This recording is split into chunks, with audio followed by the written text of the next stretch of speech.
নমস্কার বন্ধুরা, আজ আবার একটি নতুন রেসিপি নিয়ে হাজির হলাম। আজ বানাবো আলুর বাটি চচ্চড়ি। খুব কম তেল মশলায় অসাধারণ একটা রেসিপি। তো চলুন সময় নষ্ট না করে দেখে নেওয়া যাক। প্রথমে আলুগুলিকে ভালোভাবে ধুয়ে দু টুকরো করে নিতে হবে। তারপরে প্রেসার কুকারে অল্প জল দিয়ে সেদ্ধ করে নিতে হবে। আলুগুলি ভালোভাবে সেদ্ধ হয়ে গেলে ঠান্ডা করে নিতে হবে। তারপরে খোসা ছাড়িয়ে ছুরির সাহায্যে ছোট ছোট টুকরো করে নিতে হবে। এরপর যেটা করতে হবে, কড়াইতে সরষের তেল দিয়ে সরষে, জিরে আর শুকনো লঙ্কার ফোড়ন দিয়ে অল্প নাড়াচাড়া করে তেলটি রেডি করে নিতে হবে। এবার ডুমো ডুমো করে কেটে রাখা পেঁয়াজ দিয়ে দিতে হবে, দিয়ে অল্প নাড়াচাড়া করে নিতে হবে। তারপরে দিতে হবে গ্রেট করে রাখা আদা দেওয়ার পর অল্প নাড়াচাড়া করে নিতে হবে। এরপর দিতে হবে রসুন কুচি। সব কিছু ভালোভাবে নাড়াচাড়া করে ভেজে নিতে হবে। আঁচ কমিয়ে পেঁয়াজ, আদা, রসুন ভাজতে হবে। এবার নাড়াচাড়া করে দিয়ে দিতে হবে কুচিয়ে রাখা কাঁচা লঙ্কা।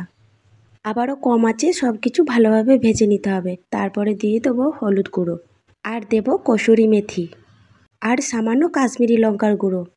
এরপর সব কিছু ভালোভাবে মিশিয়ে ভেজে নিতে হবে।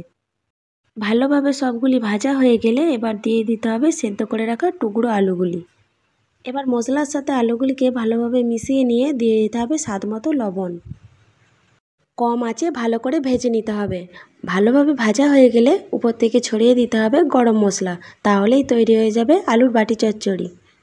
এখানে আমি আলুর বাটি চচ্চড়ির রান্নাটি কম আঁচে করেছি, এর ফলে রান্নার স্বাদটি খুব ভালো হয়। তো বন্ধুরা, আপনারাও বাড়িতে বানিয়ে দেখতে পারেন, আশা করি ভালো লাগবে।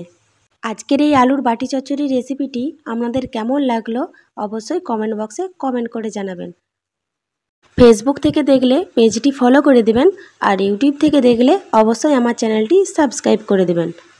সকলে খুব ভালো থাকুন, সুস্থ থাকুন। আগামীকাল দেখা হবে আবার একটি নতুন রেসিপি নিয়ে। ধন্যবাদ।